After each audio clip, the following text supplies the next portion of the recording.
Bienvenida, bienvenidos. Gracias por conectarse a esta actividad. En nombre de este proyecto de digitalización y virtualización del proceso creativo en las performances artísticas contemporáneas, les damos la bienvenida a todos y todas ustedes.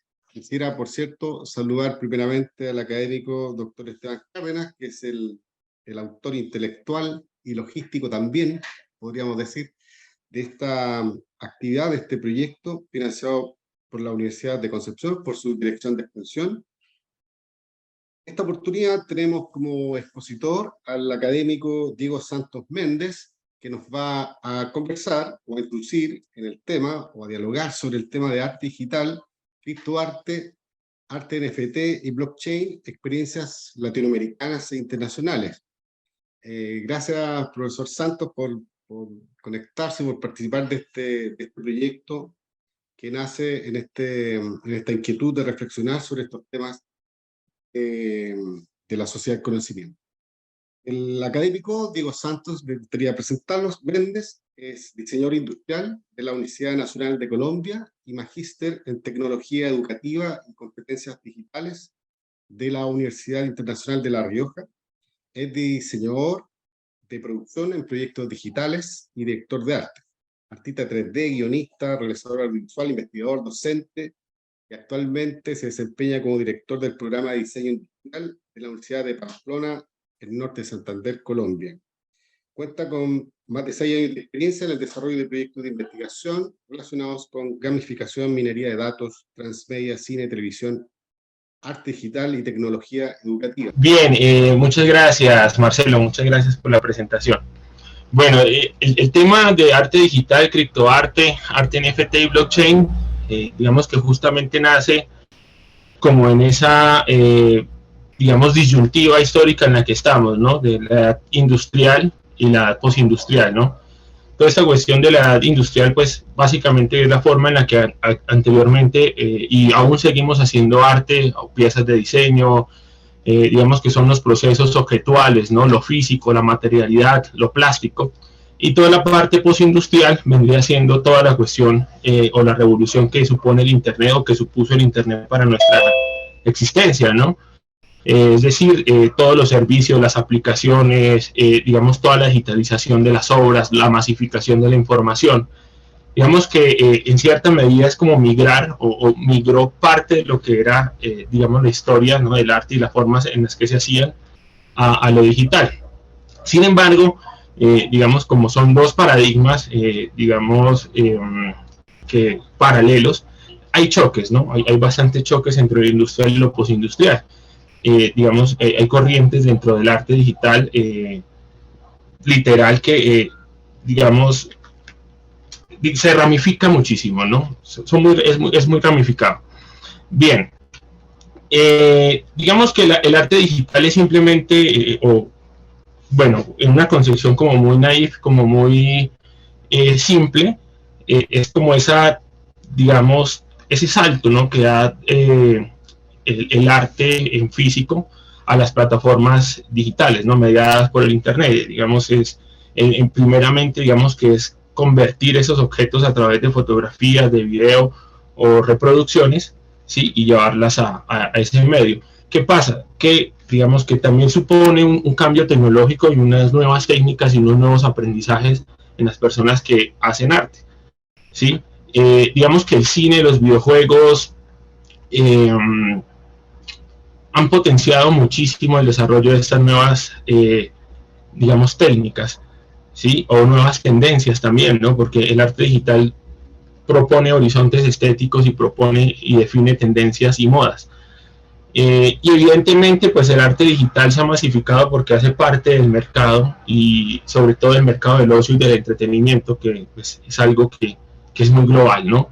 Nosotros consumimos todo el tiempo contenidos, ¿no? Y es otra cosa, que es otra consecuencia pues de la masificación de la información a través del Internet, otra de las consecuencias de esa revolución. Entonces, digamos que en un sentido amplio, el arte digital termina, digamos, sirviendo también como al mercado, ¿no?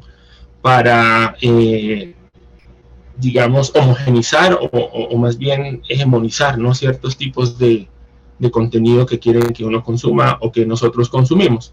También digamos que en esta parte del arte digital aparecen diferentes discursos políticos, ¿no?, y diferentes discursos sociales, ¿no?, digamos, para reivindicación de diferentes derechos, de diferentes comunidades, de posturas, ¿no?, en general, ideologías y demás.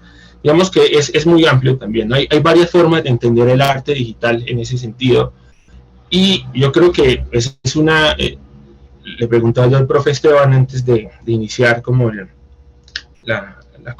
conversatorio, la charla, cómo era el enfoque, digamos, del perfil de los estudiantes de artes de la Universidad de Concepción. Porque si bien, digamos, nosotros formamos en las academias estudiantes, digamos, con ciertos criterios políticos, ¿no?, pensamiento crítico, digamos, una perspectiva ambiental incluso, digamos que también el arte digital o los artistas digitales en este sentido, hay muchas academias que no tienen, digamos, como esa profundidad filosófica o conceptual que uno logra desarrollar en la universidad, ¿no? Sin embargo, tienen un soporte técnico y estético muy rico, ¿sí? Y ellos también se denominan artistas digitales, artistas 3D. Pues desde ahí hay un problema, digamos, yo creo que al denominar arte digital, ¿no? Y es qué entendemos nosotros por arte, hasta dónde, quién es un artista y quién no lo es también, ¿no? ¿Sí? Sigamos la creación de una pieza gráfica, la creación de un modelo, de una escultura digital, la creación de, digamos, un panfleto digital o cualquier otro tipo de producto de este estilo, ¿me convierte en artista o no? ¿No? ¿Quién me da esa denominación? ¿Quién define qué podría ser y qué no podría ser, ¿no? Por ejemplo, ahorita hay una cuestión muy interesante y es pues la masificación también y la oferta de inteligencias artificiales, ¿no?, que va en contra pues de todo el proceso creativo, ¿no? Las inteligencias artificiales que están bueno, enfocadas al arte, porque hay otras que están enfocadas a la escritura, análisis de datos y demás. Y digo que va en contra en el sentido digamos, como en un sentido muy general, ¿no?, de que rompe el esquema de creación, ¿sí? Y las personas que, digamos, utilizan estas herramientas para construir o fabricar piezas gráficas o imágenes o obras, algunos los denominan obras, pues, digamos, se adjudican su autoría, ¿sí? Y digamos que eso empieza a tener o a ir en contravía pues de un proceso creativo, ¿no?, de la formación de un artista digital, de la formación de un diseñador enfocado pues a la dirección de arte también, ¿no? Porque nosotros tenemos, digamos, que hacer y repetir, ¿no?, y investigar, indagar, construir discursos a través de la plástica. Y las inteligencias artificiales en este sentido, pues, digamos que eliminan, ¿no?, como todo ese esfuerzo y toda esa esencia de lo humano, ¿no?, de lo que nos compone a nosotros como sujetos, y en todas las dimensiones, ¿no?, políticas, amorosas, estéticas, y simplemente nos da resultados, ¿no?, súper rápido, además con una calidad estética impresionante. Entonces, hay una discusión interesante respecto a qué es arte digital, ¿no? ¿Qué y quién es artista y quién no lo es, ¿no? Digamos que también lo digital permite muchísimas, o explorar muchísimas técnicas, o fusionar técnicas que en lo analógico o en lo plástico o físico no se pueden hacer, ¿no? Y cuyos, digamos, resultados y experiencias, ¿no?, respecto a los usuarios, pues también, digamos, sobrepasan, ¿no?, en cierta medida lo que una obra, digamos, en físico podría conseguir. Sí, es algo, yo creo que parte de la cuestión acá es definir qué sería el arte y quién sería artista y quién no. Bien, entonces el arte digital pues supone evidentemente un apoyo en tecnologías, un desarrollo de una técnica y establecer un concepto específico, un concepto claro que se quiera transmitir. En la tecnología, digamos que más o menos, yo creo que el arte digital debe tener unos 60, 70 años tal vez de empezar a estar en el mundo, ¿sí?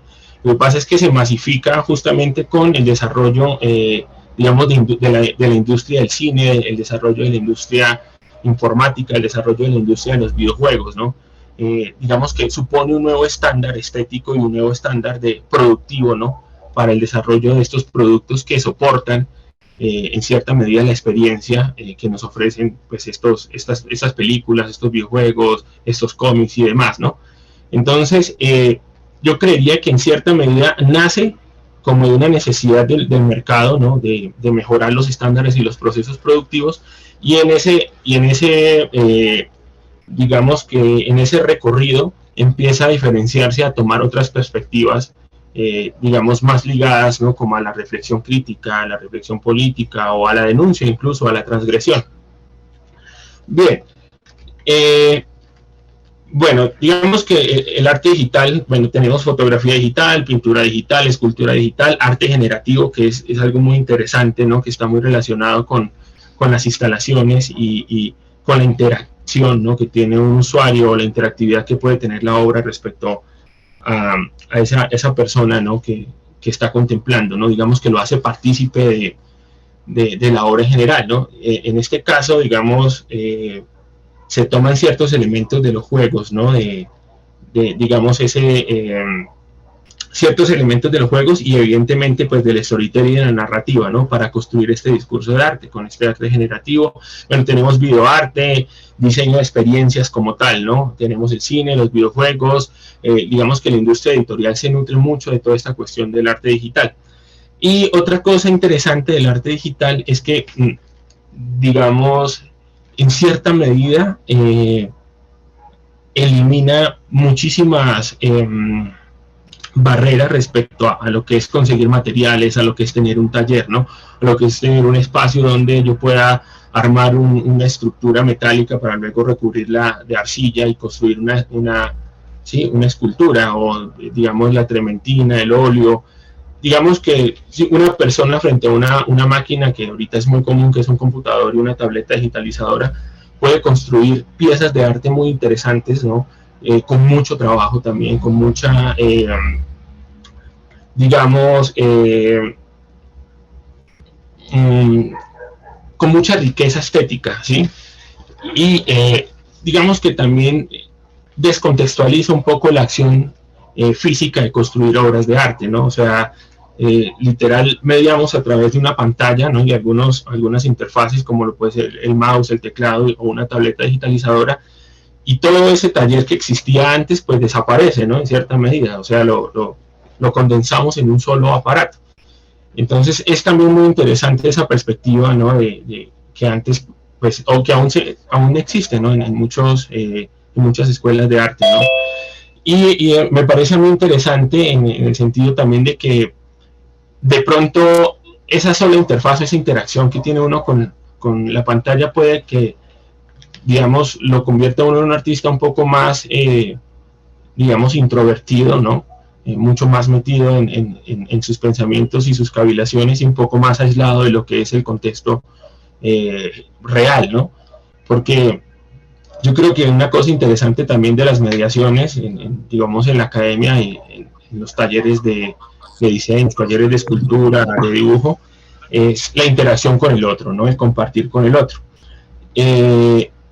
Digamos que la interacción y la riqueza a veces que uno tiene al momento de compartir y experimentar con otras personas, pues eso determina mucho la pieza de arte que se entrega, ¿no?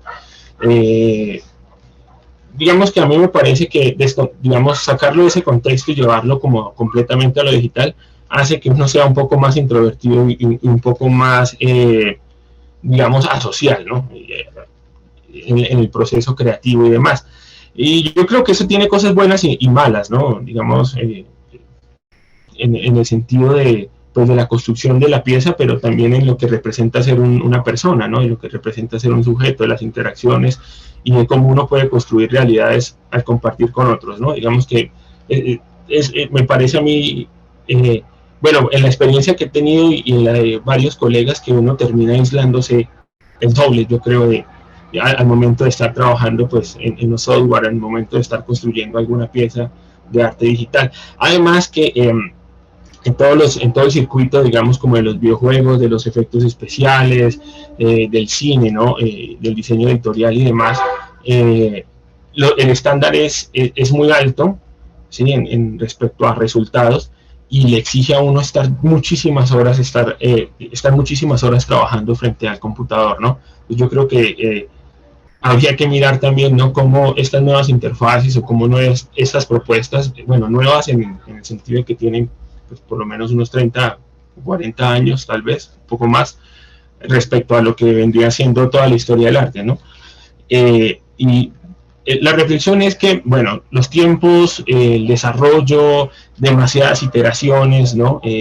También pierde un poco el sentido de la obra, digamos, de la obra como única, ¿sí? Y también, digamos, que se mercantiliza mucho toda la propuesta estética, ¿no? Uno termina siendo, pues, un mercenario del arte, un mercenario estético, ¿no? Te contratan de un videojuego y pasas a otro, te contratan de un cómic y pasas a otro, ¿sí? Y haces obras, o haces piezas gráficas, o haces esculturas digitales que, digamos, no tienen el reconocimiento que podría tener una obra en físico, digamos, expuesta en un museo, ¿sí?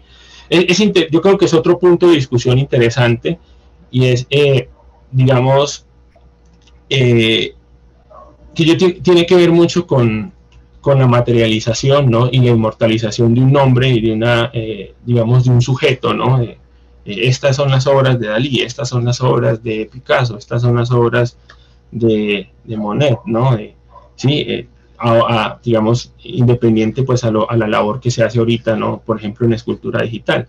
Sí, hay un escultor que a mí me gusta mucho, que se llama Daniel Bell, que es argentino, y el tipo pues, digamos que sus esculturas se venden para una empresa que se llama Sideshow, que es de colectibles. Ahorita vamos a ver como el portafolio del hombre, y digamos que se pierde también como ese sentido de la inmortalización, ¿no? De que existe a veces en el arte, como venía siendo, y digamos que rompe en cierta medida con esos, como buscar ser como un Vedder, ¿no? Como alguien famoso, como figurar, ¿no? Que mi arte y que mi experiencia estética sea colectiva, sea masiva, ¿no? Yo creo que toda esta cuestión del arte digital también rompe mucho con ese paradigma, con ese estereotipo de artista, ¿no?, famoso. Bien, bueno, hay muchos recursos que se utilizan para la creación de piezas artísticas de carácter gratuito, software libre y pues evidentemente pago y licenciado, ¿no? Digamos que estos son como un pasonazo, ¿no?, por algunos software, algunas empresas que ofrecen, digamos, que todos los recursos o todo este software que es necesario para la construcción de una pieza digital, ¿sí? Lo interesante acá, digamos, es también como la diversificación, ¿no?, de posibilidades en software, digamos, construye comunidades alrededor, ¿no? Pixologic, ZBrush, digamos que es el estándar más alto para escultura digital, y Blender es pago, ¿no? Digamos, ZBrush es pago, y Blender, digamos que es software libre, que constantemente se está alimentando, y ambos compiten, ¿no?, como por estar a la vanguardia y ver qué artistas y qué estudios usan el uno o el otro. Sí, digamos que también hay diferentes, digamos, pugnas, ¿no?, entre ofrecer también experiencias, ¿no?, o ofrecer mejores herramientas a los artistas digitales para construir las piezas. Entonces, es muy interesante también cómo se construyen comunidades y cómo se construyen, digamos, por internet, ¿no?, este tipo de tejido social, ¿no?, donde los artistas se apoyan, se comparten recursos. Además, es algo muy interesante que ocurre, ¿no? Digamos que toda la cuestión del arte digital. También hay recursos que se venden, ¿no?, dentro del arte, digamos, de todo lo que está mediado por estas plataformas. Hay muchísimas cosas que se compran, que se venden, hay paquetes que se utilizan, hay técnicas incluso donde usted construye piezas, esculturas digitales, objetos, vehículos, con un paquetes de assets o activos digitales que ya uno los consigue en el mercado, ¿sí? Entonces, es como comprar bloques de Lego para armar otra pieza nueva, ¿no? Es interesante también cómo empieza a funcionar el proceso creativo ahí, cómo se desmitifica un poco, pues, como el concepto de la originalidad, ¿no? que yo creo que en las artes, en diseño, en arquitectura y en lo que esté mediado por la estética o en la música también, hay como un discurso muy, digamos, fuerte sobre lo que debe ser original, sobre la innovación, sobre la creatividad, ¿no? Y yo creo que toda la cuestión del arte digital en este sentido, yo creo que tal vez es una reflexión que no se ha desarrollado, ¿no?, suficientemente, pero sí va en contra como de toda esa cuestión, esa idea de la originalidad, ¿no?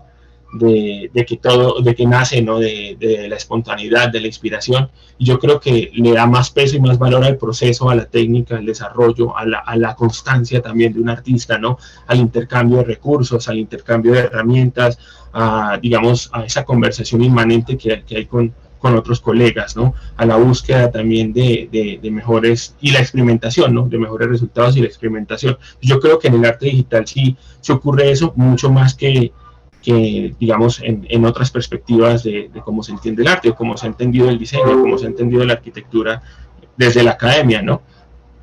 Que a veces, digamos, aboga mucho, ¿no?, por el valor del concepto y por el valor de la originalidad, cuando pues todas las piezas creadas y todo lo que nosotros desarrollamos pues tiene referentes, ¿no?, estéticos, históricos, filosóficos, literarios, ¿sí? Y todo, digamos, que nosotros lo deconstruimos en nuestra cabeza y pues lo volvemos y construimos una pieza, ¿no?, con todos esos retazos, como esa amalgama de conceptos y de conocimiento que uno absorbe, ¿no? Entonces yo creo que en el arte digital sí pasa mucho eso, como que es mucho más sincero respecto al proceso creativo, ¿no? Y yo creo que también responde mucho al estándar de la industria y responde muchísimo a los procesos creativos que esta exige, ¿no? De reutilizar cosas, de comprar herramientas, sí, yo creo que también tiene mucho que ver con eso. Bien, y hay muchas páginas interesantes que yo les sugiero que visiten: ArtStation, Isu, Instagram, Behance, el mismo Facebook o Meta, DeviantArt, donde la mayoría de estos artistas comparten sus portafolios. Sí, es súper interesante cómo ellos o cómo estas páginas le permiten a uno encontrar información de primera mano, ver los procesos, ver las obras completas, ¿no?, de toda esta cantidad de personas que están pues en el mercado de la estética, de la creación, ¿no?, y de la construcción de productos, digamos, basados en software y en arte digital. Entonces, voy a permitirme acá compartir, por ejemplo, el ArtStation de un artista digital que se llama Santiago Betancourt, que es colombiano, y pues vemos la calidad de las obras, ¿no? Este es, por ejemplo, ArtStation, acá uno puede crear su propio portafolio, digamos que son herramientas de comercialización, de visualización muy interesantes. También se pueden compartir, se pueden comprar cosas acá dentro de esta misma, digamos, dentro de esta misma página, ¿sí? Acá las personas suben los procesos de cómo construyen, por ejemplo, sus obras, ¿no? De cómo sería, digamos, el desarrollo de su ejercicio creativo, ¿no? Digamos que es muy interesante, ¿no?, en ese sentido. Bien, acá digamos que están todos los trabajos del hombre, los más importantes, ¿no? Vemos que la calidad estética es impresionante, pero pues está enfocado justamente no a la obra de arte como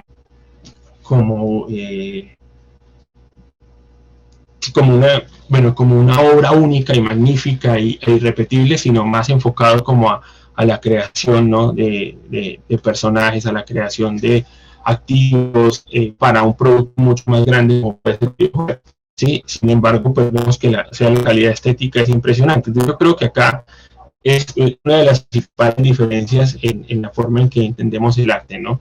Ellos igual se denominan así, artistas digitales, pero digamos, en cierta medida son menos, puede que suene un poco raro, un poco grosero, pero son menos snob que muchos artistas que digamos, se forman en las academias, ¿no? Donde puede que la obra, digamos, no tenga la calidad estética y no tenga la calidad, digamos, gráfica, ¿sí?, necesaria o plástica para expresar, para conmover, ¿no?, para sentir o hacer que las personas sientan ese llamado, sino que está desamparada bajo discursos pues académicos que permiten todo, ¿no? O sea, en el discurso, en el papel, pues todo se puede soportar, ¿no? Toda la experiencia estética se puede, digamos, sustentar. Y en este sentido, pues, digamos que los que se denominan artistas digitales, pues, están más enfocados al mostrar, ¿no? A pulir sus técnicas, a pulir sus habilidades, ¿no? A construir mejores proyectos y mejores productos. Entonces yo creo que ahí radica, bueno, una de las principales diferencias. Sí, digamos, esta gente que está enfocada pues a estos mercados. Hay otro tipo de, digamos, de artistas. Voy a compartir acá, me parece a mí muy interesante, por ejemplo, esta propuesta estética de Joseph Haxan, que utiliza pues la fotografía, el collage digital y herramientas digitales para hacer su obra como tal, ¿no? ¿Sí? Digamos que no está enfocado como a un mercado del videojuego, del cine, digamos, del entretenimiento, del ocio, sino que está enfocado más bien como a explorar su propuesta estética, ¿no? A contarnos historias con esas imágenes que el hombre fabrica. Entonces me parece a mí que pues, es otra perspectiva diferente de lo que es el arte también, ¿no? De cómo utilizar esos recursos digitales para construir discursos transgresores, para construir, digamos, imágenes potentes que puedan conmover, ¿no? Y que nos cuenten una cosa. Acá es súper importante, pues, la narrativa, ¿no? Cómo construimos ese concepto de diseño, cómo construimos, digamos, ese punto de conexión, ¿no? Ese pilar que nos conecta con, o ese puente, perdón, que nos conecta con el espectador y el usuario en una sola imagen, ¿no? La composición, los colores, sí, toda esa teoría, digamos, que es, digamos, súper importante, ¿no? Para la construcción de una obra, digamos, se ve potenciada por las herramientas digitales, ¿sí? Digamos, yo creo que también una cosa interesante del arte digital como tal es la posibilidad de ejecutar obras impensables, ¿no? Ejecutar obras que no, digamos que bajo medios tradicionales sería muy complejo y sería muy desgastante poder construirlas, ¿no? Sería, digamos, un esfuerzo logístico impresionante para poder hacer un tipo de obra como este, ¿no? En lo digital, digamos que podemos construir la idea, construir el concepto, hacer un prototipado rápido, por llamarlo así, unas pruebas, unos bocetos, ¿no? Y luego llegar a un resultado final, digamos, muy potente, ¿no? Y tal vez muy cercano a esa imagen mental que uno construye sobre las obras, ¿sí? Entonces, bien, digamos, este es como un paralelo, ¿no? Entre, digamos, como la experiencia del arte un poco más centrado digamos, en la experiencia íntima y en mi propuesta artística como creador, ¿sí? Y por el otro lado, que era lo de Santiago Betancourt, pues que, digamos, también hay un desarrollo, ¿no? Digamos, estético muy tremendo y técnico, pero digamos que enfocado pues a un mercado como tal, ¿no? Que es el mercado pues de los videojuegos en este caso, ¿sí? Que también, digamos, es impresionante lo que estas personas hacen, ¿no? O lo que estos artistas hacen, pero pues uno entiende que más allá de presentar, digamos, un concepto, su intimidad como artista o su perspectiva bajo el mundo, están respondiendo pues a mercados, ¿no? A solicitudes, digamos, requerimientos, ¿no? Contratos y demás, que también me parece que es una apuesta muy válida, ¿no? Algunas de esas obras pues sí serán ya propiamente creadas, ¿no? Por el autor en sus ratos de ocio, pero la mayoría responde pues a otro tipo de industrias, ¿no? Digamos, acá vemos que hace parte como de un juego de cartas, por ejemplo. Pero la obra en general es impresionante, ¿no? Digamos, la ejecución, los colores, la composición también, ¿no? Digamos que ese espíritu que emana el personaje dentro de esta pintura digital, ¿sí? Entonces yo creo que hay un punto de partida ahí, ¿no? Y es importante esa reflexión, creo yo, y es, pues, ¿qué quieren hacer los estudiantes, ¿no? ¿Qué quieren ser los futuros artistas o la gente que se está enfocando a este tipo de, digamos, o está construyendo este tipo de conocimientos, se está formando para construir obra, ¿no? ¿A dónde quieren ir? Digamos, quieren trabajar en empresas de videojuegos, de cine, hacer sus proyectos propios, ¿sí? Digamos, seguir con el modelo, digamos, de artista tradicional, ¿no? De mi propuesta artística versus el mundo, ¿no? Que que también es muy válido, ¿no? Pero yo creo que es como una reflexión interesante que hay que resolver ahí. Y es que evidentemente, digamos, las empresas o el mercado del ocio, del entretenimiento y de los contenidos, pues necesita constantemente creadores, ¿no? Nosotros todo el tiempo estamos consumiendo información, todo el tiempo estamos viendo series, todo el tiempo estamos, bueno, algunos jugarán videojuegos, no todos, ¿no? Pero evidentemente hay una necesidad, ¿no? Por consumir, por ver. Entonces yo creo que desde una perspectiva de desarrollo profesional, digamos, para ganar dinero y esas cosas, yo creo que ese mercado es interesante para los artistas. Y pues también existe, digamos, que el espacio de reflexión y el espacio de construcción de obra, ¿no? Que digamos que pueden estar en paralelo. Me parece a mí que es interesante, ¿no? Como de pronto yo puedo trabajar o prestar mis servicios de construcción de conceptos estéticos, de imágenes o piezas o obra para una producción, pero también al tiempo puedo hacer mi propia galería virtual o puedo hacer mis propias obras que se lleven a un museo o que se expongan, ¿no? O hacer mi tienda virtual también, ¿no? Donde pueda yo vender, digamos, mis productos. Sí, que es una perspectiva interesante que me parece a mí que el arte digital permite. Hay un diseñador que a mí me gusta mucho, y él tiene, digamos, su propia tienda virtual, ¿sí? Se llama, él es de Granada, el nombre se me fue, se llama Marco Plouf, pero también tiene una tienda virtual, ¿no? Donde él vende, digamos, objetos para impresión 3D también, ¿no? Digamos que la impresión 3D acá es importante mencionarla porque es una de las formas, o yo diría que la forma principal de traer esos objetos que son código, ¿no? En un computador al mundo real, ¿no? Entonces la impresión 3D, digamos que es la forma de todos esos objetos concebidos en lo digital, traerlos o hacer como ese, digamos, como fabricarlos, ¿no? Y tener una pieza en físico. Entonces ese sería interesante, ¿no? Acá vemos pues la propuesta digital del hombre, pues luego la impresión 3D y el objeto que él vende. Creo que eso es para poner los lápices de las tabletas. Entonces es otra perspectiva, ¿no? Digamos también de cómo poder construir otro tipo de productos, de cómo poder construir otro tipo de mercado que es interesante, ¿no? Que es el de los coleccionables, el de, digamos, bueno, el de poder tener un objeto digital, imprimirlo y tengo la obra de un artista también, ¿no? Se la compré en digital y yo la imprimo en mi casa. Sí, es otra forma también interesante de cómo de pronto se pueden construir otros mercados, otras posibilidades para la exploración estética y otras posibilidades también pues para vivir de esto, ¿no? Para vivir del arte a través de la tecnología. Entonces, bueno, yo creo que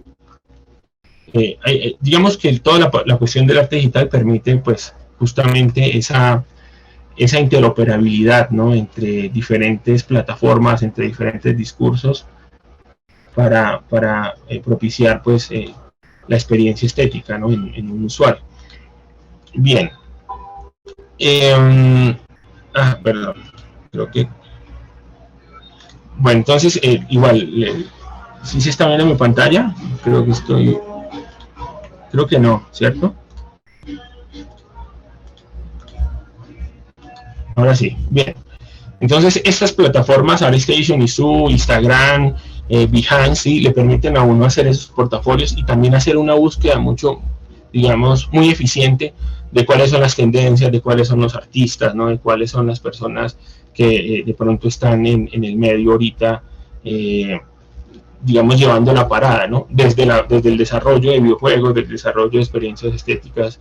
Hay un cargo interesante que es, digamos, que yo creo que nace justamente de las producciones audiovisuales y de todos los proyectos creativos, y es la dirección de arte, ¿no? Cómo, digamos, nosotros como artistas, como diseñadores, podemos pensarnos, ¿no? Una cuestión más gerencial y más de gestión también que nace justamente para este tipo de proyectos y este tipo de productos, ¿no? Y habitualmente nosotros no pensamos mucho en la gerencia y la administración, sino que nos volcamos justamente a la obra y a la creación, ¿no? Entonces yo creo que es una apuesta interesante también pensar cómo nosotros podemos gerenciar, ¿no? Cómo hacer ese management, cómo consolidar equipos y digamos, construir propuestas, ¿no? Y desarrollarlas, ¿no? Porque recuerden que las ideas, pues, si no se desarrollan, pues no valen, no tienen sentido. Bien, bueno, esa es como una lista de artistas que a mí me parece que deberíamos revisar, ¿no? Digamos que son por lo menos mis favoritos respecto a ilustración, escultura digital, la collage digital también, ¿no? Y de ahí, digamos, este señor Goro Fujita, que a mí me parece impresionante lo que él hace.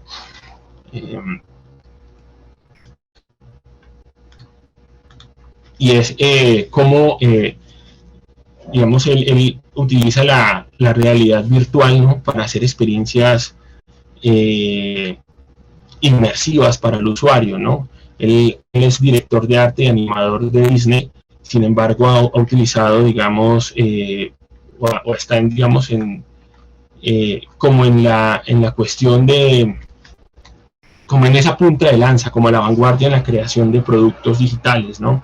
Él utilizaba, digamos, el Oculus Rift, que es una herramienta que antes tenía Facebook para la creación de cortometrajes animados en realidad virtual. ¿Sí? Escultura en realidad virtual, por ejemplo, es uno de los pioneros en escultura en realidad virtual, que suponen también otro tipo de experiencias y supone otro tipo de intercambio, digamos, creativo, ¿no? Es muy impresionante, digamos, la labor de Goro Fujita en ese sentido. Es uno de mis artistas favoritos, de los que también yo creo que hay que visitar actualmente, ¿no? Y es también la forma en la que él compone, ¿no? Yo tuve la posibilidad de ver la ponencia del hombre en Colombia 4.0, que es un evento que se realiza acá, donde traen a personas que están muy metidas en la creación de productos digitales y demás. Y él explicaba, ¿no? Que mientras él estaba en la academia, pues se le hacía muy extraño que un compañero de él pintaba en Photoshop, ¿no? Photoshop lo utilizábamos para, o ellos lo utilizaban para retoque de fotos y ya.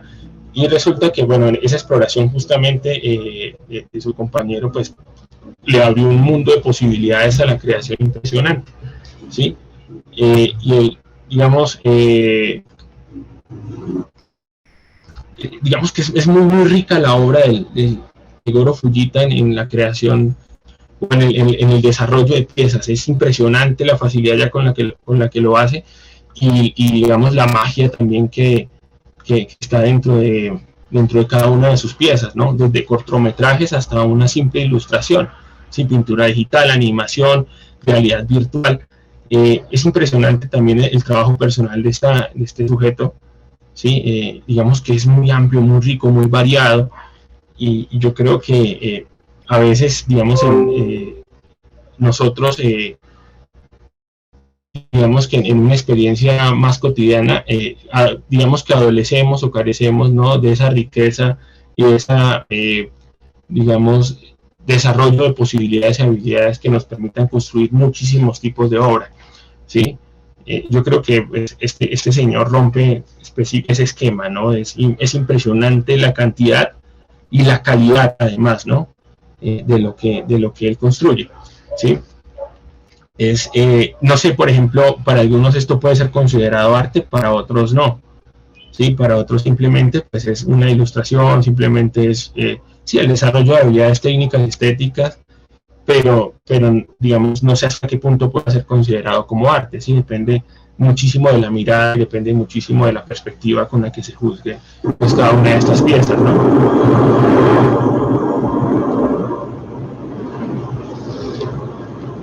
Bien.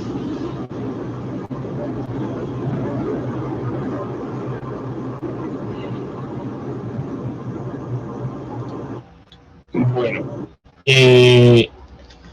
bueno, está acá Daniel Bell, que es me parece a mí un escultor impresionante, que es argentino, y trabaja pues con esta empresa Saisho que les comentaba, que es una empresa americana. Pero entonces vemos acá, digamos, otra perspectiva de lo que puede ser el arte digital, ¿no? Y es, por ejemplo, bueno, él tiene obras propias, ¿no? Pero la mayoría, digamos, que están enfocadas a la creación de colectibles, ¿no? Son esculturas para la creación de piezas coleccionables, ¿sí? Por encargo, ¿no? Entonces también dicen, bueno, digamos que evidentemente el nivel técnico y el desarrollo escultórico pues es magistral, ¿no? Sí, es escultura digital. Pero vemos también que pues responde justamente a un mercado de merchandising de productos, por ejemplo, una empresa como es Marvel, ¿no? que hace parte pues del imperio económico de Disney, por ejemplo.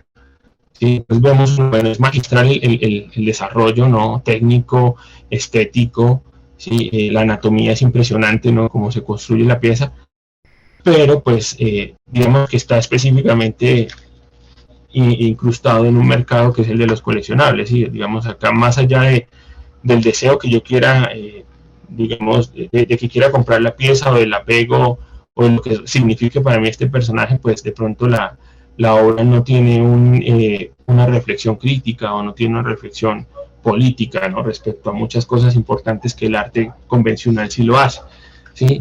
Yo creo que siempre va a haber como esa disyuntiva, ¿no? O sea, hacia dónde me voy con la construcción de mi discurso, con la construcción de mis habilidades técnicas y creativas, ¿no? Siempre va a existir eso. Bien. Bueno, este es, digamos, ay, carajo.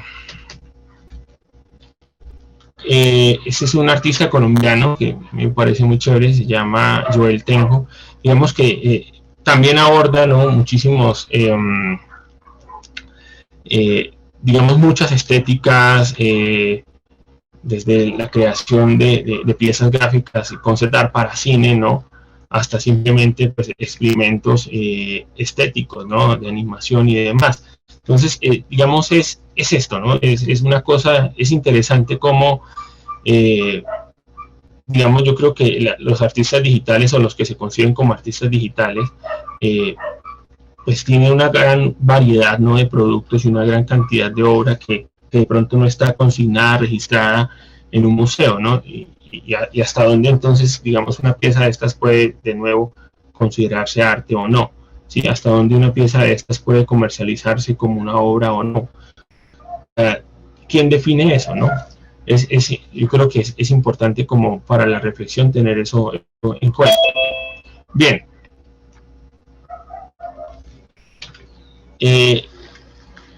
Bueno, entonces el criptoarte acá, ya sabemos que hay como una construcción estética y una construcción, digamos, artística y técnica y tecnológica, ¿no? De lo que puede ser una pieza de una obra de arte. Ya la cuestión de criptoarte es básicamente que llevar las dinámicas tradicionales del arte pues a unos entornos digitales, ¿no? Por ejemplo, para vender arte, pues habitualmente se utiliza la figura del marchante, ¿no? De la persona que ayuda, ¿no? a conseguir compradores, ¿no? Y siempre hay comisiones y hay una cosa bien extraña a veces respecto a cómo se vende el arte, ¿no? Hay una cuestión que es interesante que vamos a tratar ahorita y es la especulación de cuánto puede costar una obra de arte, cuánto puede costar, digamos, una escultura, ¿no? Cuánto puede costar una pintura, ¿sí? Y toda, digamos, esa especulación y todo ese valor, digamos, que está enmarcado en dinámicas de poder, ¿no? Y es quién puede comprar, ¿sí? Y cómo yo, digamos, al hacer una compra, pues ejerzo poder, literal, ¿sí? Entonces yo creo que el arte, el criptoarte tienen el mismo problema y es el de la especulación y es pues de las personas que tienen ese control del mercado, ¿no? Esas personas que pueden comprar y que pueden digamos, presumir, ¿no? Una compra y digamos que en el mundo de los NFTs y en el mundo de las obras digitales, digamos que tiene mucho peso, ¿no? Por ejemplo, como un influencer, como un youtuber, digamos, hace una campaña publicitaria comprando una obra de arte, ¿no? O una obra de criptoarte, un NFT, y cómo, digamos, toda esa comunidad que lo sigue termina, digamos, comprando, ¿no? Muchísimas otras personas terminan comprando y terminan convirtiendo un proyecto en un boom mediático. Sí, yo creo que eso pasa muchísimo en el arte, en el criptoarte. Yo creo que es como una dinámica un poco oscura, ¿no? De cómo a veces se comercializa o de lo que ha sido el circuito comercial del arte, ¿no? Bien. perdón. Bueno, y acá pues empezaríamos a hablar entonces un poco de esos tokens no fungibles, que serían los NFTs, y es que es muy similar a lo que es comprar una obra de arte, ¿no? Es decir, ese token no fungible es algo que yo no puedo, o sea, la única forma es cambiarlo por algo del mismo valor o más valor, pero no puedo dividirlo o fraccionarlo como un billete, ¿no? Digamos, yo tengo un billete de 10 pesos y lo cambio, ya tengo 7 pesos y voy perdiendo, no es fungible, va perdiendo ese valor. Los NFTs justamente están pensados como una obra de arte, ¿no? Que no pierda valor, sino que a medida que pase el tiempo se vayan construyendo o se vaya ampliando, ¿no? Ese valor y esa especulación respecto a la obra, ¿no? Y a quién la tiene también. Vemos que en ese sentido funciona muy similar. Lo interesante acá, digamos, es el sistema, ¿no? de cómo se certifica quién tiene esa obra digital, ¿no? Recuerden que una obra digital, como al ser código, pues con un simple comando como control-C y control-V, pues yo puedo hacer una masificación de esa obra, ¿sí? Puedo hacer miles y miles de copias, ¿no? Pues lo interesante acá del NFT y de la tecnología de blockchain es asegurar, ¿no? Quién es el dueño y quién es el propietario de ese token digital, de ese activo digital, ¿sí? Que tiene un valor en el mercado y que tiende pues al alza, evidentemente tiende al alza. Entonces, yo creo que esta parte es un poco como la parte más oscura de lo que puede ser el criptoarte y los NFTs, y es evidentemente pues la especulación, ¿no? Que va en contra, o que yo creo que vapulea un poco los procesos creativos y los procesos, digamos, de construcción de una obra, ¿sí? O sea, hay una cosa muy diferente, es trabajar, por ejemplo, en el mercado haciendo piezas gráficas para los videojuegos. Una cosa, digamos, construyendo mi obra personal, y otra cosa es entrar, digamos, al mercado de los NFTs y al mercado de digamos, el intercambio de divisas a través de criptoarte, ¿sí? Son cosas muy diferentes que aparentemente están relacionadas. Yo conozco muchos artistas que no hacen sus colecciones de NFTs porque están en contra de ese tipo de mercados de comercialización. O sea, pero sí sirven, digamos, digo yo, mercenarios del arte, ¿no? Y es que una persona con un gran poder adquisitivo le encarga, digamos, un número de piezas gráficas, ¿sí? Que van a ser metidas, digamos, en una galería o en un gestor, ¿no? De NFTs como es OpenSea. Es una de las grandes plataformas donde encontramos este tipo de productos. Entonces, siempre hay como una, en este momento, digamos que, bueno, hasta hace poco, ¿no? Que hubo como una caída de las criptomonedas y como una aterrizada, ¿no? de toda esa especulación extrañísima que había respecto a los tokens no fungibles. Digamos que yo creo que ahorita sí probablemente se abran más posibilidades para que los artistas puedan, digamos, hacer sus obras o vender sus cosas a través de este tipo de plataformas, ¿no? Digamos que básicamente que los NFTs funcionaban como una burbuja dentro de una burbuja. O sea, las criptomonedas en sí ya hay mucha especulación respecto a cuánto valen, a cómo, digamos, intercambian, ¿no? A cómo, cuánto cuestan, ¿no? Cuánta plata cuesta un Bitcoin, ¿no? Que $68,000. O sea, hay muchísima especulación respecto a eso. Y los NFTs es otra burbuja dentro de esa burbuja, ¿sí? Por ejemplo, un token que se vendía en $2 millones, un tweet, digamos que fue uno de los NFTs que se vendió más caros. El primer tweet se vendió como una obra de arte literal por $2 millones. Entonces dice uno, bueno, ¿qué es esta locura, no? O sea, es una especulación constante. Y justamente esa especulación pues la hace gente que tiene capacidad y poder adquisitivo, ¿no? Recuerden que es más, había una cosa hasta discriminatoria un poco, y es que para entrar a muchas galerías a vender los NFTs, pues uno necesitaba una invitación o necesitaba pagar cierta, como una comisión extra, ¿no? Para poder entrar a un mercado y vender sus obras. Sí, se convirtió también en algo excluyente como tal, ¿no? Luego pues empezaron a aparecer como OpenSea, ¿no? Por ejemplo, que ya permitía que cualquier persona vendiese sus NFTs o pudiese montar sus galerías. Entonces es una cuestión que evidentemente tiene, digamos que está manchada un poco por todas las dinámicas de poder y de especulación del mercado, ¿no? De la bolsa, literal. O sea, más que el valor artístico de una obra, y yo creo que es el poder de especulación que puede haber respecto a lo que yo estoy comprando, y a cuánto yo le puedo ganar a ese que compré, sin importar si es bueno, si es feo, si es bonito, ¿no? Entonces yo creo que desde ese punto hay una perspectiva bastante negativa, ¿no? Respecto a lo que podría ser un proyecto de NFTs o lo que podría ser un proyecto de criptoarte, ¿no? Bien. Bueno, a volarme acá una diapositiva. Y esta parte es importante también, ¿no? Digamos que todo lo que nosotros definimos como arte digital y criptoarte, pues evidentemente tiene un alto valor y un alto coste energético, perdón.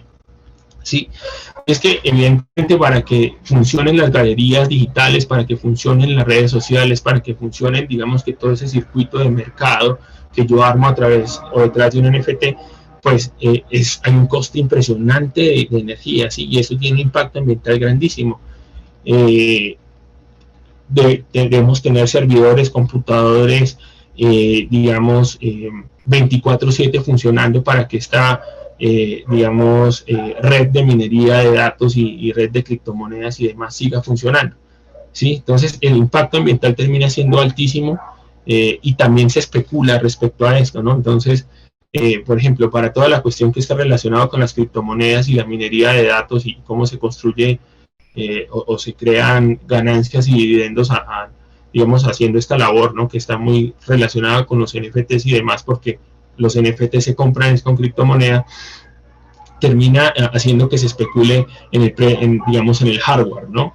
Que fue una locura cuando, digamos, el que hace esa codificación y decodificación de criptomonedas y de datos son los chips de video y los procesadores de las CPUs, ¿sí? De los computadores. Entonces empezó a especular y todo ese mercado se fue al alza impresionante, ¿no? Y tanto así que llevó a Ethereum a cambiar el modelo, ¿no? en el que ellos codificaban y decodificaban y hacían sus transacciones de criptomonedas, ¿no? Porque el coste energético y ambiental pues termina siendo altísimo para ese tipo de mercados. Bien. Ahora, bueno, hablemos un poco de lo que puede ser positivo dentro de las criptomonedas, y es evidentemente la descentralización, ¿no? Digamos, de esa hegemonía que existía respecto al arte, ¿no? Que era un buen artista, de las galerías en las que exponía, ¿no? De los museos a los que se llevaban. Digamos que eso más le permite a las personas poder construir otros espacios, ¿no? Donde mostrar sus obras y poder construir otros, digamos, nichos de mercado y de negocios alrededor de las piezas que fabrican y de las propuestas que presentan, ¿sí? Yo creo que eso, digamos que la masificación del Internet le permite a los artistas tener nuevas posibilidades o les ofrece nuevas posibilidades para la construcción de proyectos, de productos y pues vivir de esto, ¿no? Porque yo creo que más allá del capricho de la creación y de exponer mi obra ante todo, yo creo que es una cuestión de vivir, ¿no? De vivir del arte en general, de cómo yo puedo vivir de lo que hago, ¿no? De lo que me apasiona. Yo creo que este tipo de iniciativas como el NFT o este tipo de mercados, llamémoslo así, digamos que es una posibilidad interesante para la creación o para, digamos, vivir del arte, literal. No voy a enredarme mucho con eso, para vivir del arte. Bien. Bueno, ventajas del criptoarte es que si bien se puede copiar una imagen, se puede multiplicar por millones, ¿sí? Existe ese certificado que se hace a través de blockchain, ¿no? El blockchain, ahorita más adelante veremos cómo funciona, pero permite un registro único que no puede ser copiado, ¿sí? Y que básicamente es como la escritura o el soporte, ¿no? De que esa obra de arte específicamente es suya, que ese NFT es suyo. Y digamos, como es una cadena de bloques, pues no puede modificarse. Es como si yo pongo acá, digamos, tengo un ladrillo, ¿no? Y sobre ese ladrillo marco que compré tal cosa y encima pongo muchos ladrillos, evita, digamos, que el primero pueda modificarse, ¿no? Me pertenece a mí. Entonces es muy interesante, digamos, cómo el blockchain permite o da esa seguridad, ¿no? Hasta el momento, ¿no? Hasta el momento es inhackeable y da esa seguridad o esa sensación de seguridad de que me pueden pertenecer las obras. Sí, algo que pasaba acá, por ejemplo, para levantarnos un poco, es que muchos de estos artistas ponían sus obras en este tipo de plataformas. Cuando fueron a registrar varias de sus obras en NFTs, resulta que alguien ya las había registrado, ¿no? Alguien se había robado obras y había registrado muchas de las imágenes que estas personas ponían en sus portafolios digitales, ¿sí? Ya estaban registradas. Entonces, digamos que, bueno, son cosas que del internet, ¿no? Nadie puede probar una obra y decir que es de otra persona, una obra en físico, una pintura, ¿no? Acá digamos que sucedía mucho eso, y pues por eso, digamos, la tecnología de blockchain permite como controlar un poco más ese tráfico de obras y demás. Bien. Bueno, los proyectos cripto en general, yo creo que desde una concepción artística se puede ir a muchísimos lados, ¿no? A las películas, digamos, financiadas con NFTs, a las tiendas virtuales, a los juegos que utilizan NFTs, donde yo juego y gano, ¿no? Gano dinero, de la publicidad, el audiovisual, las galerías, el patrimonio, ¿sí? Yo creo que, digamos, esta cuestión de vender activos digitales ya venía sucediendo, digamos, de forma ilegal, más o menos no sé si alguno de ustedes jugó un juego que se llama World of Warcraft, que era un juego en línea masivo, que fue muy popular como en el 2004, 2000, digamos que en la primera década del 2000. Resulta que dentro de ese mundo virtual, pues la gente tenía personajes y construía personajes e iba ganando ítems, iba ganando objetos dentro del juego, iba ganando nivel también.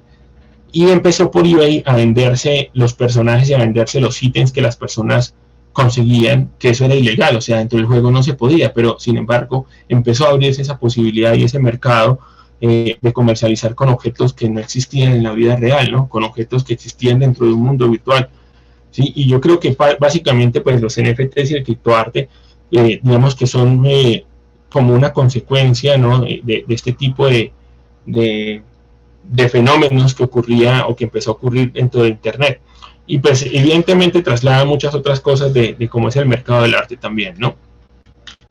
Bien, este es un banner de Beeple, que es uno de los artistas o criptoartistas más, digamos, importantes o significativos, ¿no? de toda esta cuestión de los NFTs, que es bastante nueva en general, ¿no? Digamos que toda la cuestión del NFT, del blockchain, del criptoarte, digamos, ubicado en este tipo de plataformas, debe tener más o menos unos 4 o 5 años de haber iniciado, ¿no? No es tan, digamos, longevo, ¿no? O sea, no es tan viejo, pues, y es fácilmente rastreable todo lo que ha sucedido hasta el momento, ¿sí? Y pues Beeple es, digamos que es también como un ejemplo de la constancia de lo que es ser un artista, y cómo, digamos, más de 5.000 obras que él había desarrollado a lo largo de 10 años para diferentes cosas, él las condensó, ¿no? Y las vendió a través de una plataforma de NFTs, ¿sí? Y logró pues conseguir una cifra exorbitante, ¿no? Que son 69 millones de dólares, digamos, por literal una obra que no existe en la vida real, ¿no? Que todo está montado en internet y lo que usted tiene es un código, literal. Entonces es muy interesante. Digamos que es un artista también muy potente respecto a la crítica, ¿no? Que hace, a la crítica social que hace en sus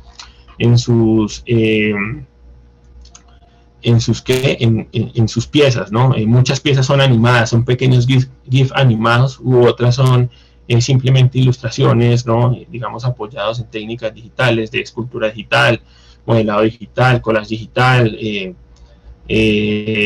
kitbashing, photobashing, ¿sí? Que son como, el photobashing es literal un collage digital, y el kitbashing es como utilizar recursos existentes para construir objetos dentro de un programa, dentro de un software, ¿no?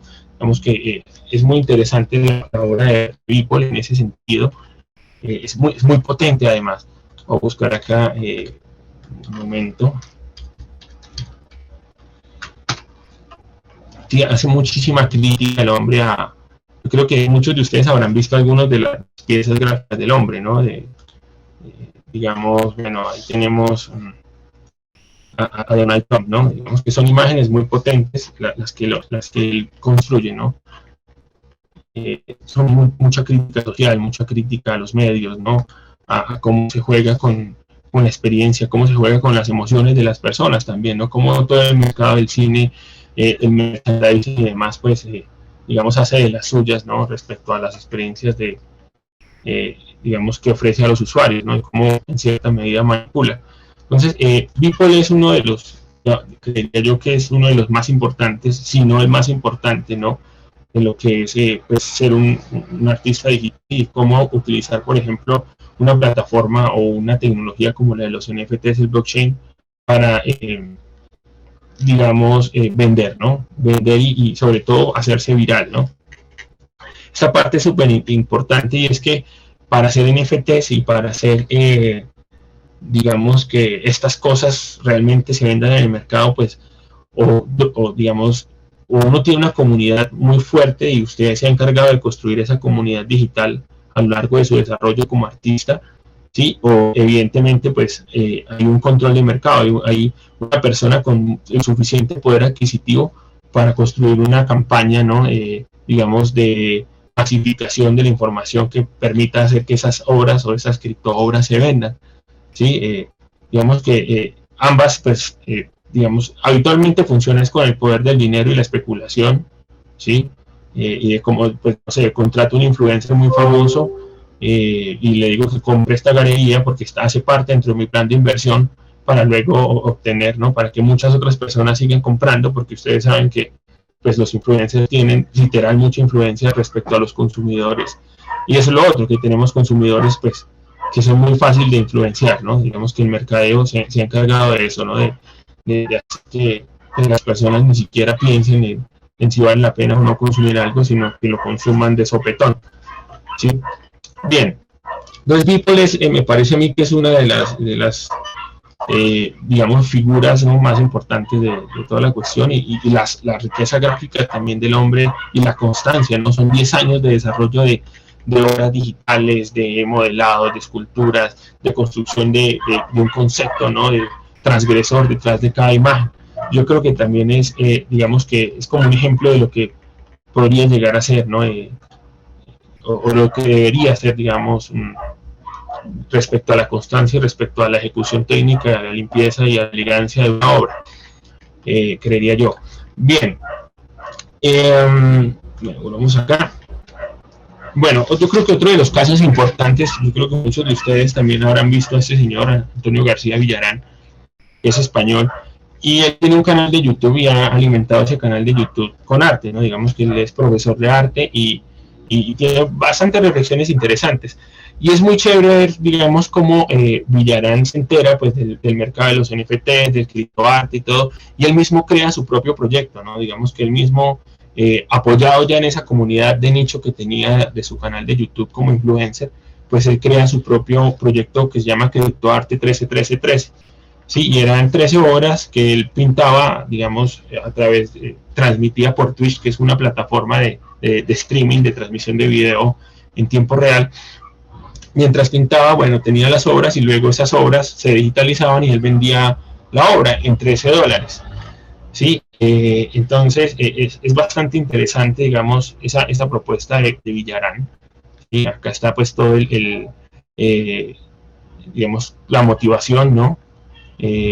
Cómo él escribe, y dentro de su canal de YouTube pues está todo el proceso también, ¿no? De cómo él descubre el mercado de los NFTs, hace reflexiones sobre los NFTs, lo critica al inicio, luego pues tiene unas, digamos que va haciendo su transición, ¿no? Hasta que llega a la obra. Entonces yo creo que es interesante seguir de pronto el proceso de Villarán en ese sentido, ¿no? De cómo él, digamos, en vez de tener una posición extremadamente opuesta, ¿no? o contradictoria respecto a los NFTs, termina, digamos, uniéndose y haciendo una obra, ¿no? Y construyendo pues su propuesta estética o extendiéndola a otro tipo o a otro medio de difusión. Este proyecto es bastante interesante, está en Marketplace.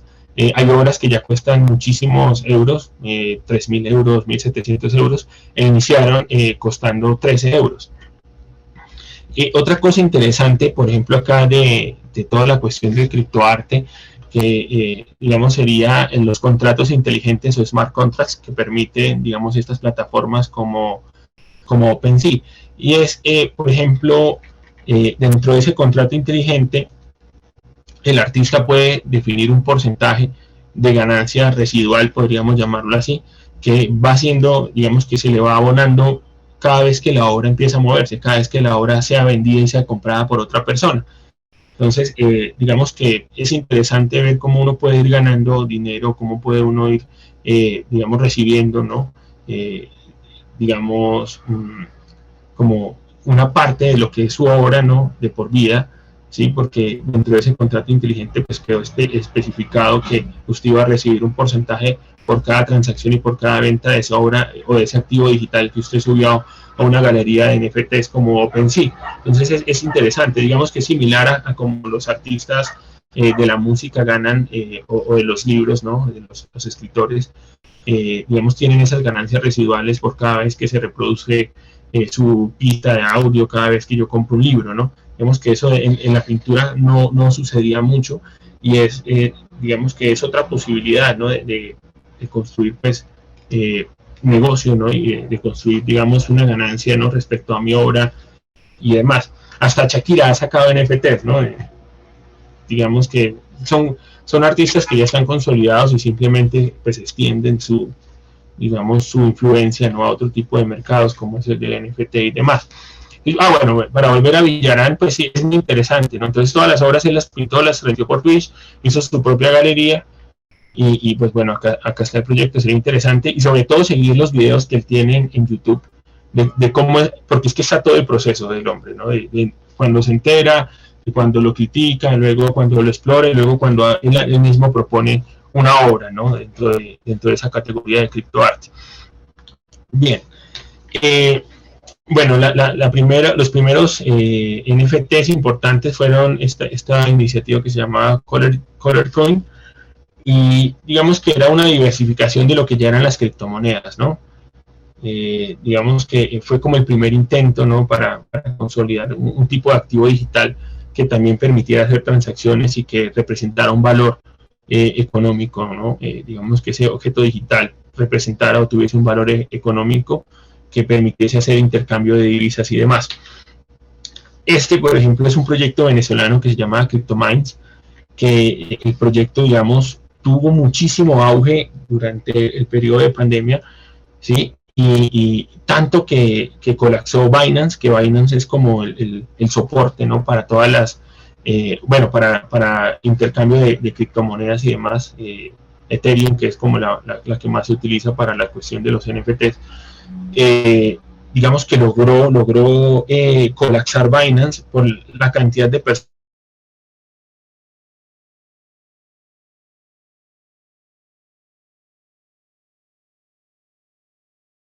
Como uno tiene una navecita, es como un juego que se llama Play to Earn, que es como jugar para ganar.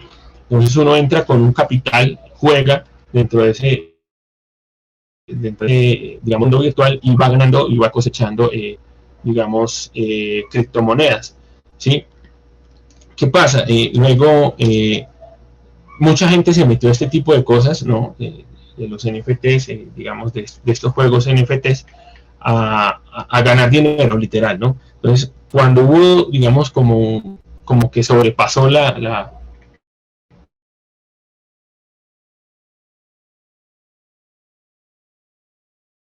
digamos, el sistema, ¿no? Que había generado, perdió mucho dinero, ¿no? Que había metido dentro de ese tipo de proyectos. Es una cuestión bien extraña, ¿no? La verdad es un poco raro, digamos, cómo se ha diversificado, ¿no? Digamos, todas las propuestas o los proyectos de criptoarte y criptomonedas.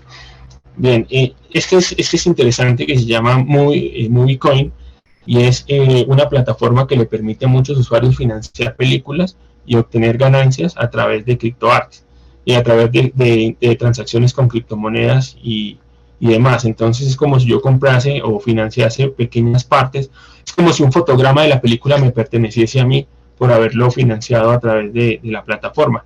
Es interesante también, digamos, cómo, por ejemplo, para hacer cine, que es una de las cuestiones más complicadas por la cantidad de presupuesto que se requiere y la cantidad de dinero que que se requiere para hacer una película y una producción audiovisual, digamos, cómo descentralizar eso, ¿no? La mayoría de personas se presenta a convocatorias estatales o bueno, ya son productoras o están, digamos, como Netflix y demás que financian proyectos, pero a los autores independientes o a las artistas independientes les es muy difícil, ¿no?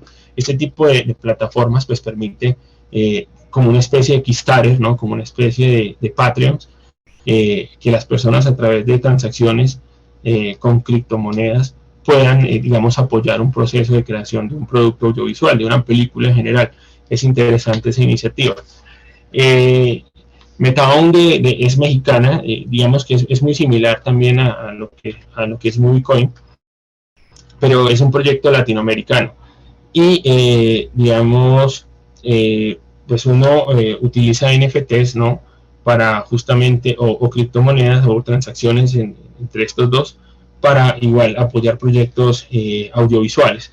Esta fue la primera película, digamos, que se utilizó financiada o que se grabó financiada con NFTs, que se llamaba Durmientes, de Gibran Bazán, en México. Y pues cada una de las personas que financió pudo ver el proceso de producción, postproducción, de preproducción, ¿no? Y tiene, digamos, que una parte de esa película, digamos, en teoría le pertenece, ¿no? Entonces es interesante también cómo de pronto desde esa perspectiva positiva los NFTs y las criptomonedas y todo el criptoarte permiten descentralizar, digamos, las posibilidades de creación, ¿no? De productos estéticos como, o productos artísticos como lo es una peli, que pues evidentemente necesita muchísimo presupuesto y una logística impresionante, ¿no? Digamos que permite o da la posibilidad de pensar ese tipo de proyectos financiados, ¿no? de otra manera. Bien, este es uno de los ejemplos más famosos de criptoarte, ¿no? De los NFTs en general, que ahorita vamos a contrastar con algo que a mí me parece que es mucho más valioso, ¿no? Entonces, este se llama el Club Náutico de los Monos Aburridos y es uno de los proyectos de NFTs más exitosos, ¿no? A nivel mundial, y cada uno de estos NFTs cuesta muchísimo dinero y digamos que casi que se generan automáticamente, ¿no? Digamos que hay bastantes activos y lo que se encargan es de construir que cada uno de estos monos sea diferente al otro, ¿no? Digamos, cada mono, digamos que ese algoritmo lo construye diferente al otro y uno compra, por ejemplo, el mono que no tiene el otro, ¿no? Y hay unos monos que son más caros que otros porque pues son más raros. Sí, por ejemplo, el éxito de este tipo de iniciativas es la gente que los compra. Sí, los influencers que compran, por ejemplo, Logan Paul, que es uno de los más famosos, pues se compró un mico de estos en una galería y lo exhibió en sus redes sociales y pues todo el mundo empezó a buscar los micos estos y empezó a comprarlos. Sí, y claro, pues digamos que terminó o sirvió como un motor de mercado, ¿no? Digamos esa estrategia. Entonces cada uno de estos monos pues tiene un precio y se venden a veces, es absurdo, ¿no? La cantidad, ¿no? de dinero que se puede pagar por cada uno de estas piezas, ¿sí? Y por otro lado, digamos, está la experiencia pues de Tokemons, que es un proyecto de NFT colombiano que es impresionante lo que hicieron, pero pues que no vende nada, ¿no? Por ejemplo, en el de los monos es impresionante la cantidad de monitos que se venden, y este proyecto es impresionante en el sentido de que, o sea, es una persona que se tomó 10.001 fotos, ¿sí? Y cada una de las fotos es diferente a las otras por los aditamentos o pues lo que compone la foto, ¿no? Los objetos que están dentro de la foto. Sí, y pues claro, es completamente... qué pena, no me carga acá.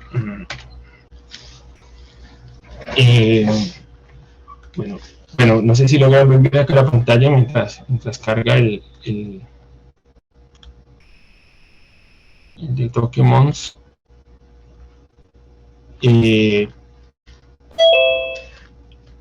Entonces es una persona que se tomó 10.001 fotos y esas 10.001 fotos son cada uno de los tokens, ¿no? O de los NFTs que uno puede comprar. Pero entonces vemos acá que el hombre pues no ha vendido nada, ¿no? Sí, y la propuesta artística, digamos que pues es mucho más valiosa, creo yo, que la de los monos respecto al proceso de creación, al concepto y demás, ¿no? ¿sí? Digamos que en ese sentido pues es la especulación, ¿no? Yo creo que muchos artistas piensan que, bueno, los NFTs pueden ser un buen mercado para exponer y vender sus obras, pero si no hay una comunidad y si no hay dinero de por medio, pues las cosas no andan, ¿sí? Es una cosa extraña. Entonces, claro, esta propuesta de este man, imagínense el trabajo que conlleva él mismo tomarse 10.001 fotos, subirlas a la plataforma, ¿sí? Y que todas sean diferentes o digamos hacer configuraciones para que sean diferentes y pues que no venda nada, ¿no? Y en contra, digamos, nosotros tenemos a estos micos que se generan casi que de forma automática y que todo el mundo compra pues porque hay una estrategia de mercado y hay una estrategia y una persona, ¿no? Tiene posibilidad de control de mercado y compra una y se masifica la venta, ¿no? Vemos que hay una perspectiva ahí interesante. Bueno, este Mirford es un proyecto coreano que es similar a lo que les comentaba ahorita, el videojuego este Warcraft, pero acá literal la gracia del juego es que su merced compre, perdón, usted entra al juego y el personaje que usted está desarrollando o ayuda a crecer, pues luego lo puede vender. ¿Sí? Entonces, dentro del juego usted, digamos que consigue ítems, consigue cosas, usted puede vender esos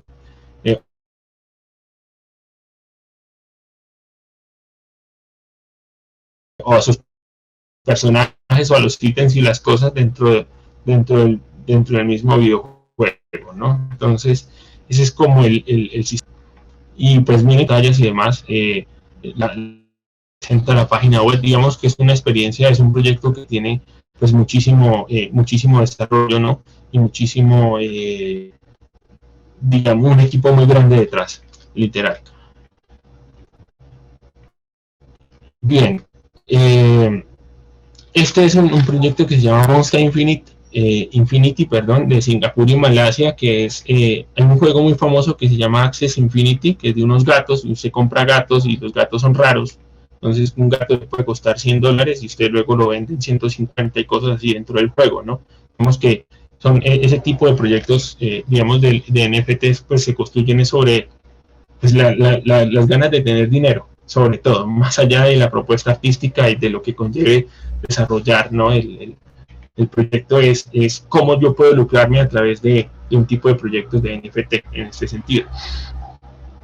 Bien, y por ejemplo, por el otro lado tenemos, por ejemplo, este proyecto que es de un artista español que se llama José González, que él abiertamente se declara anti-NFTs, ¿sí? Digamos que todos los proyectos que él hace utilizan plataformas digitales, utilizan realidad virtual dentro de sus libros impresos, vemos que hace como una antología de imágenes, diría yo, no sé, él construye futuros distópicos a través de la ilustración y los vende, ¿no? Y él literal se declara anti-NFT de entrada. Y digamos que aboga por un tipo de comercialización del arte, digamos, mucho más tradicional, ¿no? En el sentido pues, de la venta, de la construcción del proyecto. Lo interesante, por ejemplo, de José González es la estrategia de Kickstarter, que es como el apoyo, ¿no? De muchas personas para el desarrollo del producto, ¿no? En el Kickstarter, pues usted, digamos que escribe su proyecto, lo muestra y las personas van comprando su proyecto antes de que esté listo, ¿sí? O van apoyándole, van dándole el capital para que usted lo pueda resolver y luego usted les entrega un paquete, digamos, dependiendo de cuánto ellos han aportado para el desarrollo de su proyecto. Bien, Decentraland es un proyecto argentino interesante, y es, digamos, literal es comprar hectáreas de tierra y hacerlas productivas dentro del mundo virtual, sí, que no dentro del mundo virtual. Entonces yo creo que digamos es interesante también, ¿no? Yo creo que hay muchos proyectos también que están enfocados como en la cuestión de la concientización sobre el medio ambiente, sobre el ecosistema y demás, ¿no? Digamos que también hay muchos proyectos de NFTs que destinan dinero a resolver o a tratar de mitigar el impacto ambiental negativo. Yo creo que hay muchas posibilidades, ¿no? Yo creo que la cuestión de los NFTs, del blockchain, del arte digital, pues permite, digamos, muchas posibilidades de construcción de proyectos de alto impacto, ¿no? de construcción de conciencias políticas o experiencias significativas para las personas. Lo que pasa es que evidentemente pues hay un mercado de la especulación, un mercado que está ligado al crecimiento económico y a la ganancia como tal, ¿no? A cuánto, sin importar la experiencia estética y sin importar la calidad de la pieza gráfica. Y eso ni hablar ahorita de las inteligencias artificiales, ¿no? Muchísimos, yo creo que, digamos, personas le apuestan a crear galerías de NFTs con puras inteligencias artificiales, donde uno escribe 3 palabras como unicornio, rojo, dragón, y la inteligencia artificial le construye una imagen impresionante en 2 minutos, y pues nada, o sea, se pierde completamente pues la calidad de creación artística ahí, ¿no? O sea, no hay nada, si no lo hace uno, lo hace una inteligencia artificial que pues construye las imágenes, ¿no? Entonces es también pensar eso, ¿no? Como de pronto darle sí mucho valor a la creación y el trabajo de las personas, pero también buscar una posibilidad que sea, digamos, que ese trabajo se vea recompensado y sea rentable. Bien, bueno, digamos, acá vamos a rematar ya con la blockchain. Es la tecnología que permite, digamos, las transacciones, ¿no? De bitcoins o otro tipo de criptomonedas para hacerlo más seguro y fácil, ¿no?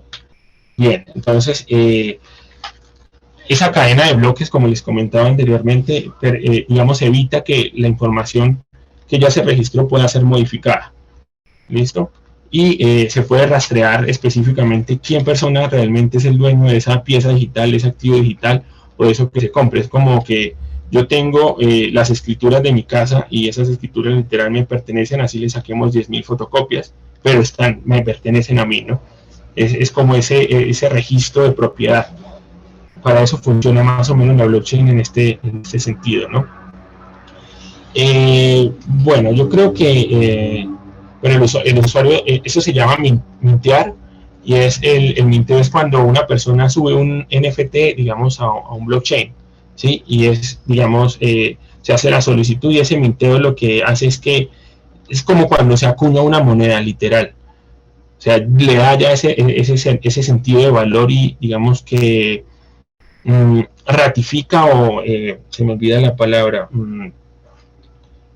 digamos que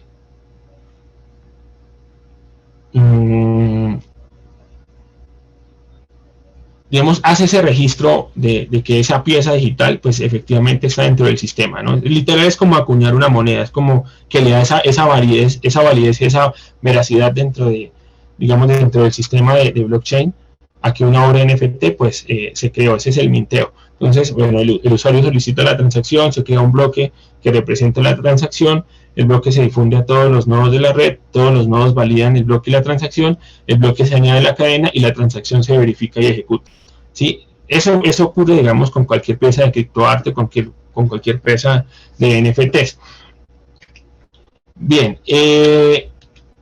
bueno, estos, digamos, son otros 2 proyectos. Ya hoy vimos el de los monos aburridos, y ese, por ejemplo, es otro muy famoso que se llama CryptoPunks o CryptoPunks. También son, o sea, miren esto, cada uno, lo que uno compra es por ejemplo, este morraquito con la gorra y la pipa, ¿sí? Ya es lo que usted compró, y esto le puede costar a usted, estos píxeles pintados, $3.000, ¿sí? Es una cosa un poco extraña, ¿no? Es una cosa un poco como irreal, ¿no? Y usted lo compró en 3.000 y al otro día cuesta 4.000, entonces usted lo vende porque hay una ganancia impresionante, ¿no? Y el muñeco, digamos que estos píxeles al inicio costaban $100, ¿sí? Ese es el problema, digamos, literal, reitero, ¿no? Con los NFTs es el problema de la especulación, sobre todo. Bien, bueno, OpenSea pues es la galería más grande, ¿no? Donde se pueden meter los NFTs actualmente, y digamos que literal, ustedes googlean OpenSea, entran y van a encontrar una infinidad de proyectos dentro de ese digamos, gestor, ¿no? de ventas y de compras de NFTs. Pero entonces es raro entender, o sea, mirar cuál es la calidad, ¿no? O sea, cuál sería el criterio de compra, literal. En este punto la calidad de la pieza artística, la calidad del proyecto no vale nada. O sea, vale es cuánta plata yo puedo ganar si compro o vendo un tipo de NFTs, ¿sí? O sea, no importa si es, por ejemplo, una obra técnicamente bien ejecutada, como por ejemplo las de Bouguereau, ¿sí? Que son impresionantes. No importa si sean, o sea, no importa si es una obra de ese estilo que la persona que la subió se echó 4 o 5 meses haciéndola, o si es un monito de estos que son puros píxeles pintados, ¿sí? O sea, realmente no hay un criterio estético, formal estético o conceptual para darle valor a un NFT, sino literalmente es cuánto puedo ganar y cuánto puedo, digamos, en cuánto lo puedo vender, lo que yo compro en cuánto lo puedo revender. Literal, ese es el único criterio que existe ahorita para la compra de NFTs o de criptoarte. O sea, no hay un criterio estético, no hay un criterio formal, no hay un criterio conceptual, no hay un criterio político. Literal es solamente cuánto puedo ganar. Sí, ese es como la tristeza, ¿no? O la parte como oscura de ese mercado de los NFTs. Se supone que por ejemplo, cada ítem, en general yo puedo tener o hacer una colección de 20.000 NFTs, pero cada uno de esos debe tener una particularidad, no una rareza, y cada uno de esos pues va a tener un precio dependiendo de esa rareza. Sí, digamos que es también es muy extraño cómo funciona, pero más allá de las rarezas y eso, yo creo que literal el único camino hacia esto pues es la venta, ¿no? La compra y la venta, literal. Bien, bueno, estas son como más o menos cómo se ve la plataforma de OpenSea, cuánto es el precio, ¿no? Digamos, de la imagen 3.832, ¿sí? Entonces, ahí más o menos nos muestra, ¿no? Cuánto, es muy similar a lo que hace el trading y a lo que hace la bolsa de valores, funciona muy similar. O sea, hay unas gráficas que muestran cuánto sube, cuánto baja, en cuánto lo puedo vender. Y dentro de la misma plataforma, digamos, como se crean perfiles, pues usted puede comunicarse con otros usuarios y puede ofrecer, ¿no? Es una cuestión de oferta y demanda constante, la cuestión de los NFTs. Bien, bueno, acá vemos algunas otras imágenes de Beeple, ¿sí?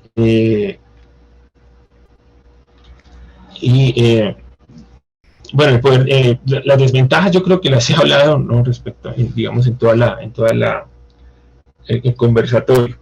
Yo creo pues bueno, esto sería, digamos, que todo, ¿no? Lo que yo tendría que decir respecto a lo que preparé, pero no sé qué discusión podamos generar, ¿no? Respecto al tema y a lo que ustedes han escuchado, ¿no? De mí en este tiempo. Les invitamos a seguir conectándose en un futuro próximo a partir de las actividades e iniciativas que se le harán llegar seguramente a través de algún contacto directo a su correo o en las redes sociales que correspondan. Muchas gracias por participar.